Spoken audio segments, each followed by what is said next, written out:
Sa ngalan samahan sa anak sa Espiritu Santo. Amen. Ako dagampo Ginoo sa mga nagsunod nining maong segment. Itanong mo kay Clusas Biblia ang modiskas. Ang nay problema Ginoo, sulbara ang naisakit ayuha, ang nanginanglag milagro, pabori. I speak, Father, for their blessings right now, enlightenment. I speak blessings for the Roman Catholic Church, whom I defended, whom I belong. Thank you for this opportunity, Father, to serve you once more through Facebook and YouTube. In Jesus' name, Amen. Our topic for today is all about Biblia lang gyud ba ang basihanan kung magisgot ta og kamatuoran. Ako personally, if we talk about the teachings of salvation, for me, Biblia is complete. But if talk about history, happenings in the past, Biblia is not complete. May I clarify nga dili kumpleto ang Biblia sa mga informasyon may tungod sa mga pangitabo kaniadto apil ang kinabuhi ni Kristo. In fact, ang gisgutan sa kinabuhi ni Kristo ang iyang pagkahimugso dito pasungan sa baka. Then, Luke chapter 2, ang iyang pakigdebate dito sa templo when he was 12 years old. Luke 3:23, Jesus was baptized at the age of 30. That was the beginning of his ministerial works. Now, the question, sa edad ni Kristo, butang nato 2 ngadto og 11, naabay gisaysay ang Biblia? The answer is none. Sa iyang pangidaron nga 13 ngadto 29, no discussions about his life. Where you can find that in the scriptures about the details of every year of the Lord Jesus Christ when he was here on this earth? The answer is none. Dinhi makita nato nga dili day kumpletong Biblia ug magisguta og informasyon labi na sa kinabuhi ni Kristo. Ug mo ninungdan nga mato sa John chapter 21 verse 25, kung isulat pa ang tanan may tungod ni Kristo, dili paigo ang kalibutan pasudlan niini. Ang Biblia matud pa sa 2 Timoteo kapitulo 3 bersikulo 16 nagkanayon, ang tibuok kasulatan gisulat uban sa lamdag gikan sa Dios ug mapuslanon alang sa pagtudlo sa kamatuoran, sa pagbadlong, sa pagsaway ug sa pagtudlo unsaon pagkinabuhi nga matarong, sa ingon ang nag-alagad sa Dios masangka pag-ayo ug maandam sa tanang maayong buhat. So ang Biblia magagiya sa tao unsaon parang maluwas. But take note, Bible cannot speak itself. It needs a teacher, it needs interpreter, it needs someone that will elaborate the details of the scriptures because book can't speak itself. No wonder in Acts chapter 8, kadtong Secretaris Candace never understood the write-up of Prophet Isaiah. Then the Holy Spirit sent Apostle Philip and discussed everything about the write-up of Prophet Isaiah. So kining akong intervention nga nanudlo ko may tungod sa atong doktrina pagtulunan is because logically our Bible cannot speak itself. Gani, take note, the word Bible cannot be read in the Bible itself. Asa mo kabasa sa word Bible sulod sa Biblia mismo. So dinhi makita nato ang facts nga dili tanan nasulat sa Biblia.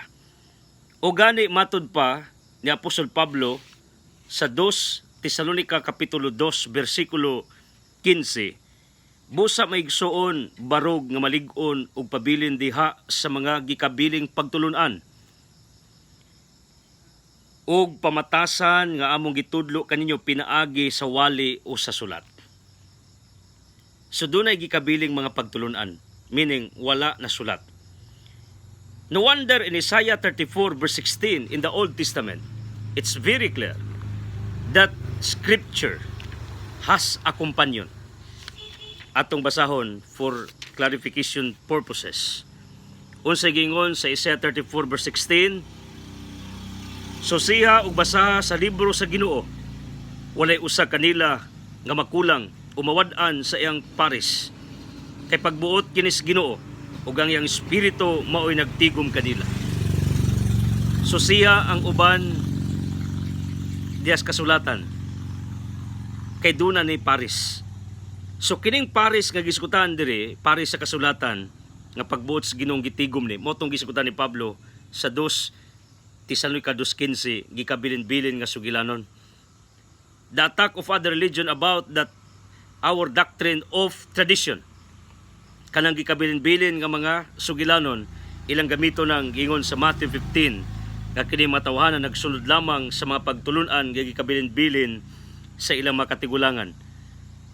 So Jesus criticized it. That's why they are also criticizing us for believing traditions.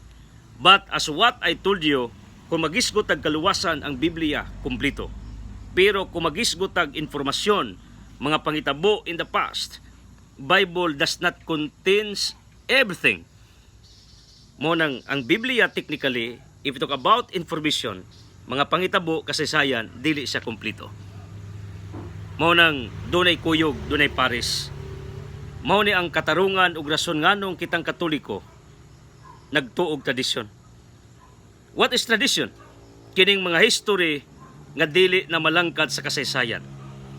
One of the examples sa tradisyon, kining pagbunyag sa bata, kining pagpanguros, practice tis mga apostoles according sa World History by O'Brien 144. So kining pagpanguros og bunyag sa bata gisugdan na nis mga apostoles. Where you can find that, where you can read that, not in the scriptures only. Although ang bunyag technically apil magin ang bata, kay sa Jeremiah 6 ang banay gibunyagan man, ang banay apil mang bata. Acts 16 verse 15 ang panimalay ni Lydia gibunyagan man tibok banay. Acts 16:33 ang panimalay sa gwardiya gibunyagan. Jeremiah 6 12:13 ang panimalay refer sa tanan dagko ug bata. Then the command was very clear. Matthew 28:19-20 bunyagi tanang tao. The word tanan, generic word, means bunyagan tanan. In order to eradicate the doubts, it is confirmed according to tradition ngang pagpamunyag gisugdan na di ay mga apostoles. Tungod kay dili man kumplito ang kasulatan sa history sa mga pangitabo mo nang moadapta og mga histories, moadapta og mga libro nga dili Biblia. So ang Katoliko mituo sa Biblia, mituo sad og referensya. No wonder if there are debates publicly, ang Katoliko moingon nga pamatud-an ako ni sumala sa Biblia og referensya. With you respect sa dating daan, according to Soriano, ang Biblia ay kumplito. He told you a big lie because akong argument, asa ang ubang saysay may tungod sa kinabuhi ni Kristo sa 13 siya ngadto 29 iyang edad. Wala na sa Biblia. So dili kumplito kay wa mas Biblia. Wa kita kinsa nagtuli ni Kristo. Wa ta kabantay kung unsay gibuhat ni Kristo niining iyang edad 13 ngadto 29 or 2 ngadto ug 11. Kaya ang gisgutan diya, pagkatao dito sa pasungan, 12 anyos nga nakiglantugi, unya gibunyagan 30 anyos. The rest of Jesus' life, may tungod siyang mga edad, wala nagisaysay. So kinilig-on ni nga sukaranan, nga dili gid kompleto ang Biblia sa impormasyon. Pero magisgot ang kaluwasan, ang Biblia mao'y giya. Muna ako, mamadlong, musaway, manudlo, tungod kay mao man ni ang purpose kanong gisulat ang kasulatan. But sad to know nga matod sa 2 Timoteo 4 versikulo 2 maabot ang adlaw nga mga tao mamili na sa gusto nilang magwali ug madungog. People are selective already because people are afraid to hear the truth, although truth sets you free. But some people are not willing to hear what Edsel Carranclusas is teaching and preaching every day over teleradio. Because those who follow me on Facebook, on YouTube, nagwalisag ko sa radio, TV o nagsulat sa kasiklasing pamantalaan, at the same time nagsulat sa kong akong libro to make your soul incredible. For the inquiry of that book, you can direct to me, mo message mo, because I can provide you my own write-ups. Ako ang author. To make your soul incredible, pag mubasa ka na, makatabang na, to enhance your spiritual life, to enrich your spiritual life. And take note, nga matod sa unang Timothy 3:15, ang iglesia nga may tinukod ni Kristo, Matthew 16:18, mao ang truth keeper, ang haligi og sukaranan sa kamatuoran. No wonder sa Luke 10:16 mingon si Kristo, ang mamati kaninyo, namati kanako, ang mudawat ninyo, mudawat kanako. Tungod kay ang iyang iglesia, ang Romano Katoliko mao ang truth keeper. According to some logics, walay reliyon makaluwas. Now, arita sa konteksto of founding a church. Matthew 16:18, upon this rock Peter I will build my church. Ngano nagtukod man si Kristo kung wa day gamit? Ngano nagtukod si Kristo og reliyon or simbahan? In fact, kanang reliyon means religare. In Latin means your relationship with God. Kung wa man day ni kapuslanan. So, kanang ilang giingon nga way reliyon makaluwas, that is a wrong language, wrong notion, because ni join bitaw sila born again upon claiming nga sila malangit ang Katoliko dili. Kay kun ang argument way reliyon makaluwas kanang mamalhin pa mas laglaing reliyon, kun wa man reliyon makaluwas, ang ilang rason nga nung nibalhin sila laglaing reliyon kay ang Katoliko maimpierno, sila ray malangit. In fact, they claim that they are saved. Di ko mo question na tungod kay bisan kaming Katoliko, kitang Katoliko, pwede ta mo claim that is subjective salvation. Luwas kas kahimtang, Ecclesiastes 11, asa magarag ang kayo matumbas, kung nang Ginoo ka, nagkinabuhi kang matarong, technically, nagharag ka nga dos kaluwasan. Pero, objectively wa pa, tungod kay buhi pa man ta. So, dini makita nato nga kini ang reliyon, mo ang truth keeper, mo ang instructor, mo ang manudlo. Ug mo ni rason, isip Catholic faith defender, nangahas ko sa lang higayon, nga nanudlo ninyo, may tungod niining doktrina sa tradisyon. Gitawag ni og theology of tradition, the theology of history, ang teolohiya sa kasaysayan. Nga mauni ang giyon sa Isaiah 34:16 nga paris sa Biblia. So kung magisgot ag kaluwasan, guide, teachings about how to become good, to become great, amazing, extraordinary, fantastic, yes of course, ang Biblia is more than enough. Pero magisgot tas mga pangitabo sa daang panahon, sa panahon ni Kristo, sa mga apostoles, wala masulat tanas Biblia. Maunang mituota og history, mituota og tradisyon. So those who are denying tradition, those denying the history, they are just lying to themselves. Kay wa gid na siya mamakak ang kasaysayan. Tungod kay usas mga gipamatuod nato that the Roman Catholic Church was founded by Jesus Christ is because of the history. Ang kasaysayan mismo nagpamatuod. No wonder other religions are deeply and even greatly resisting about tradition, about history. Because history will tell us the truth about the origin, the founder of the Roman Catholic Church, and some practices of the apostles. Munang ingon Soriano, ang Biblia ay kompleto, ang Biblia ay enough, bakak na siya.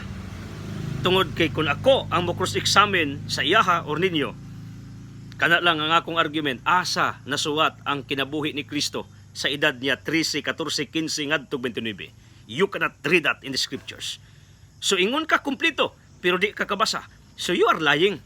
Mo nang akong gipabarogron about tradition. Tungod kay usanis gikalibgan sa atong mga igsong Katoliko or else sa mga di Katoliko nganong mutuota og history, mutuota kabilin-biling nga sugilanon, it's because mauni ang giingos 2:15 tuhuan nato ingos Pablo ang gikabilin-bilin nga sugilanon tungod kay kana kabubut-o sa Ginoo, tungod kay wala tanan na sulat sa Biblia. John 21:25, kay kung tanan gisulat pa ingos Kristo, di pa igong kalibutan pasudlan niini. So much for that for this episode. I'm trying my very best to discuss more doctrines, more dogma, more teaching. But because of the busy schedules of your servant, mo nang nahingkamot lang ta bisag pila ka bisis ta makatiping every week. aron na ako'y ikapresentar nga bag-ong pagtulunan. And kindly follow akong YouTube, Brother Edsel Lakaran Clusas. Subscribe mo, tell your loved ones for more updates sa itong mga teachings. Itanong mo kay Clusas, Biblia ang mudiskas. Akong page, Brother Edsel Lakaran Clusas. Ang akong Facebook yun account, Edsel Clusas. And those wa kabantay, I'm preaching everyday over radio and television. Sa Radyo Wagna, Teleradio. Nagsulat sa Kos BBDN, Bintabirada, Bulsandi News, and the rest of the platforms that I'm using in order to propagate the gospel of Jesus Christ. Because 1 Corinthians 9:22 ingon si Pablo, luwason ko ang tanang tao sa bisan unsang paagi. Muna ako, by principle, I'm trying my very best to help all of you in whatever capacity I can do in my own little way according to centuries of Jesus.